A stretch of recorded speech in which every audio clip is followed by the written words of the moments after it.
Welcome back to another episode of Rapid Fire powered by SimpliFaster. I'm your host, Justin Ochoa. And today I'm here with Tony Holler. Tony, how's it going, man? Thanks for joining me. Great. Great to meet you, Justin. Absolutely.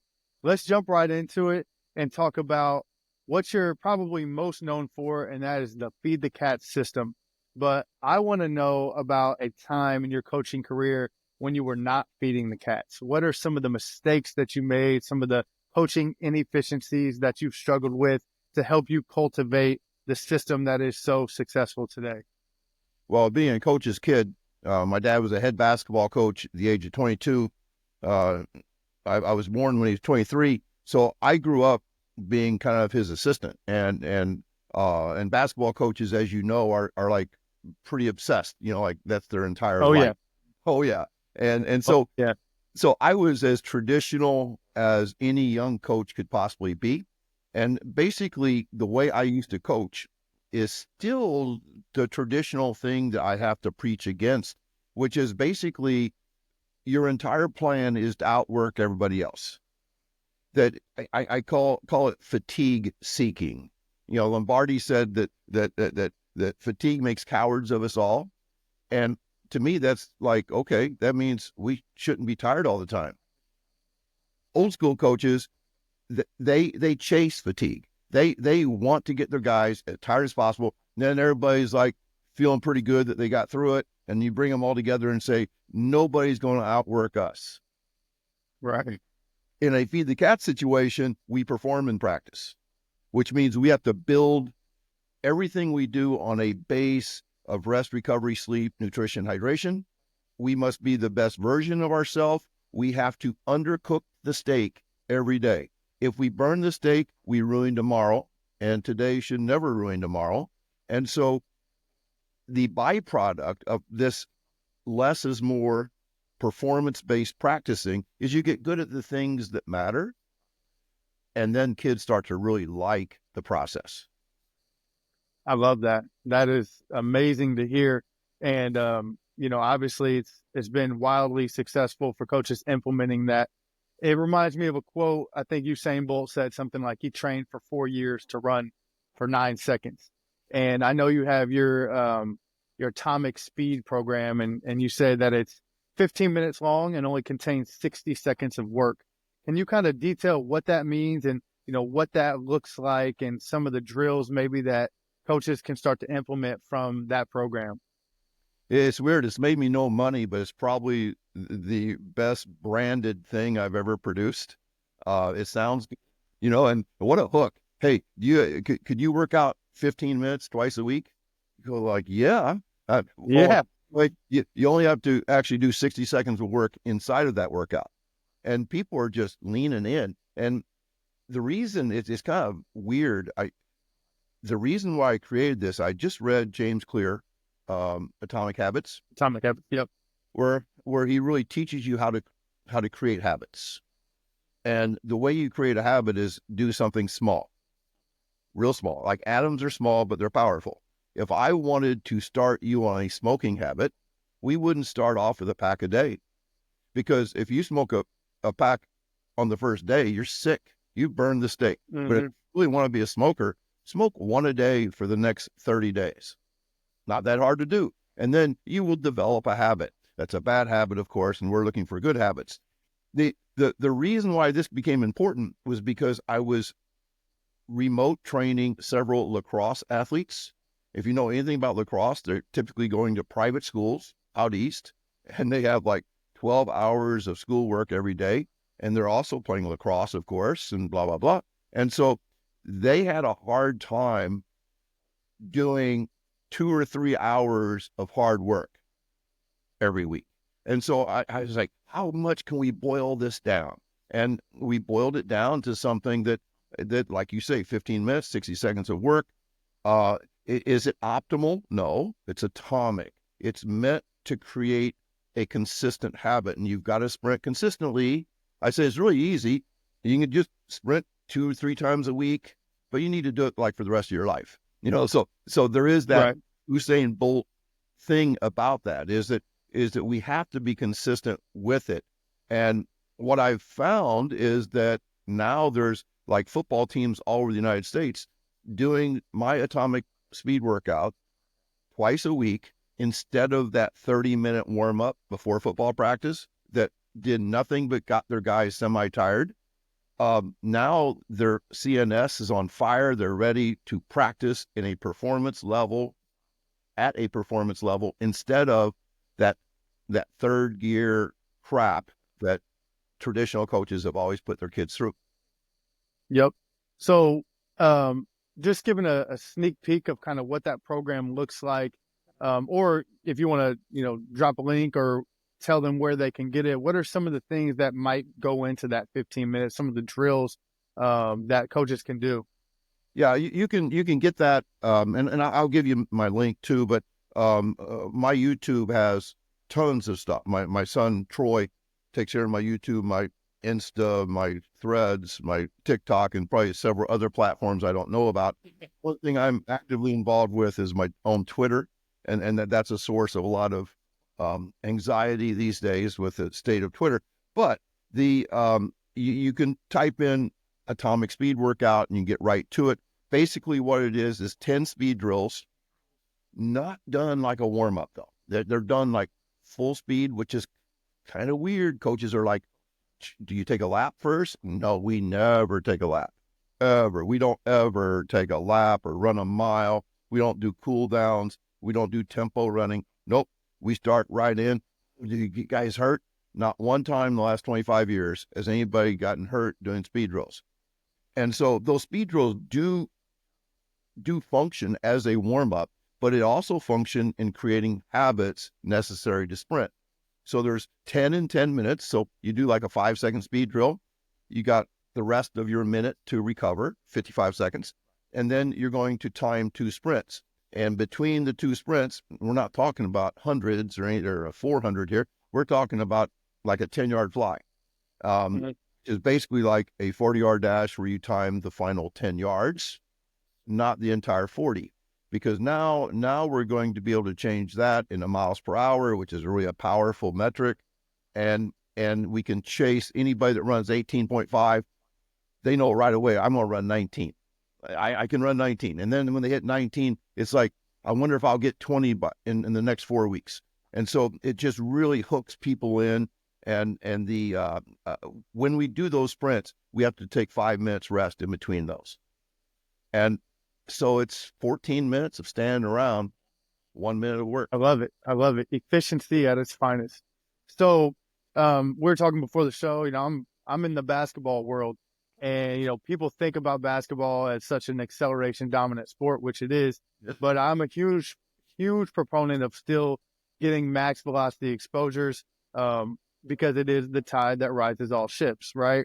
So some of the issues, especially being in Indiana or in a basketball facility, and I'm sure coaches can relate, there may be some limitations on space, weather during the winter, or different obstacles that would not allow a coach to sprint their athletes at max velocity.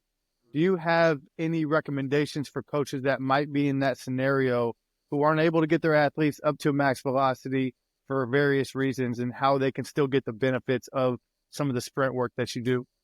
Well, first of all, before the weather turns bad, instead of doing the stupid things that basketball coaches do, like timed miles, and and yeah, I know I'll get in trouble for that, but no, it's stupid. They're just constantly training their guys like cross country runners to prepare for the basketball season. Let the basketball season create the capacity to play.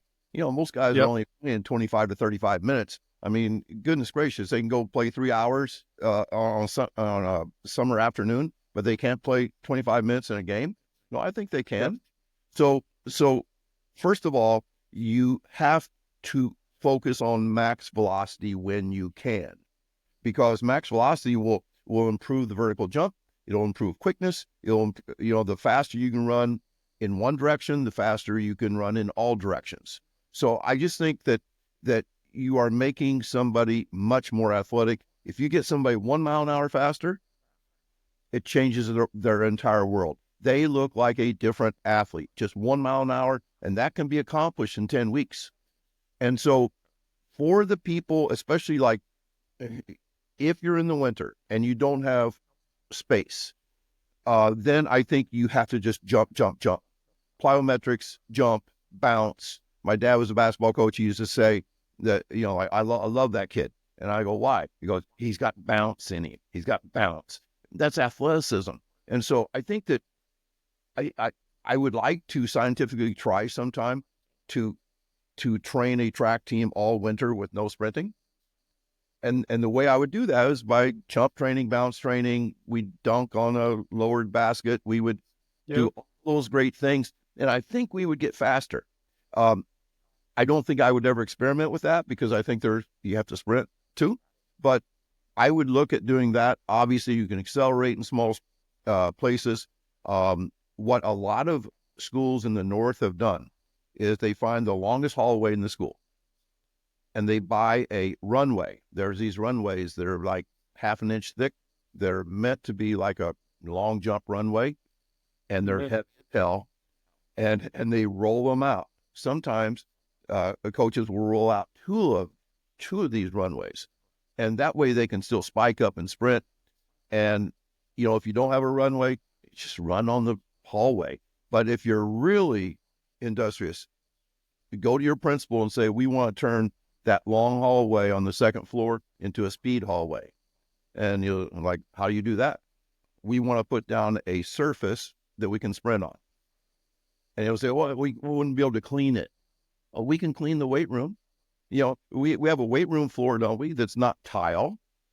Let's put a surface. And there's actually a school somewhere, I can't remember if it's North Dakota or South Dakota, that has a speed hallway that is wall to wall surface for sprinting. That's awesome. Yeah, that's the dedication. I mean, if you want to get something done, you can probably find a way in most scenarios. So, last question I've got for you here. This is kind of a deeper question, but in the year 2024, what is something that you have learned that you feel like everybody can benefit, whether it's coaching, business, relationship, anything, just something that you've learned that you want to share? Well, I think it's really an interesting story, that you don't have to be just like somebody else to gain something from somebody else. I met David Weck in California. Uh, I think it was back in January, and David and I are as far apart politically. I mean, I can't stand anything he says on Twitter, but that's okay because he has amazing. I believe he is the Tesla of the modern speed world. By not Tesla, not the car. I'm talking about Nikola Tesla. Nicola, yep. Yeah, the crazy mad scientist. Well, ever since I met David, I am fascinated with head over foot sprinting. And I've never taught it, but my best guys did it. I go back and watch the videos and you can see a head wobble. And the reason Yep. why the wobble happens is because if your head's over your foot, you have a better landing. I was on my bike the other day and I was going up a hill and I realized I was putting my head over my foot on each pedal Yep. so that I could push harder. Well, the same thing happens. And then the other thing is this whole idea of the immobile spine is 100% wrong. That we do not want a spine that is braced with all these tight muscles and not able to twist and move. And what happens when you sprint is that when your arm comes forward, your shoulder comes forward with it, which means you have a twist of the spine. So if it's your right arm coming up, their upper right twist forward. The lower half of the spine does the opposite because it twists towards the lead leg. So we have this twisting and untwisting situation going on with the spine. And then we also have, and this is something I noticed with my fastest sprinter, Marcellus Moore, when he would lead with that leg, his shoulder would come up with the leg. Literally, there would be a tilt of the body, shoulder up, hip up, leg up, in order to get a little bit higher. He was only 5'7", so he had needed all that he could get. And so not only are we twisting, untwisting in opposite directions, but our spine is tilting one way and tilting the other. And that is what we call the spinal engine, which I'd heard people mention spinal engine many times, but it wasn't until I met David Weck and I really started diving in to his stuff and trying to ignore his political stuff and learn from this guy. And that's probably the most exciting thing. Now my question is, what things do we do that teach that spine to twist and rotate and be strong in those ways? I know one thing we shouldn't do is spend our whole life in a weight room where the spine is immobile and it is braced at all times. You've seen those guys that have lifted too much, they become stiff. And we do not want a stiff core. My guys never do planks. We don't talk core. I believe that sprinting is the best core exercise in the world. But all of that has led me to David Weck and the spinal engine. I like it. No, that could be its own podcast in itself right there. I mean, that he has a lot of concepts that make you say, hmm, yeah, that makes sense. And it may be delivered in a eclectic way, but the man definitely got some great ideas. So I like that one. We'll link up some of that stuff as well. Tony, before I let you get out of here, where can the people find you? Where can they find the content that your son is putting out for you on social media? Well, I'm probably overexposed, so I probably should not even say it. But yeah, I'm on every platform, and it was never meant to be this way. But after 40 years of coaching in obscurity, when I found people really wanted to hear what I had to say, I just had a lot of stuff built up, and I want to put it.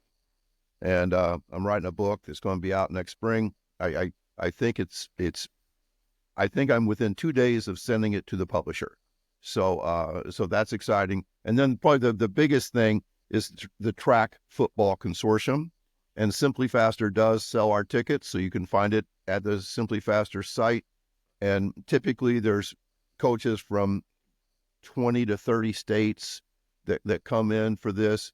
It's a very unique thing. We have 27 presentations. You'll only be able to see 9 of them live because we only have 9 slots. But every single person that buys that $200 ticket gets all 27 video presentations.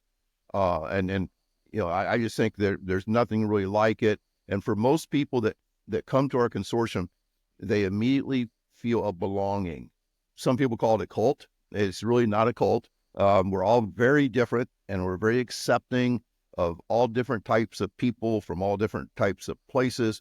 But I think there's such sincere sharing that goes on at our consortium that people are inspired by it, and they leave feeling good about our profession and excited about a lot of new things.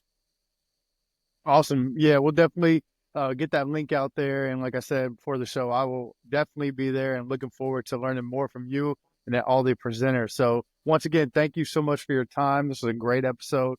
Looking forward to putting it out. Thanks, Justin.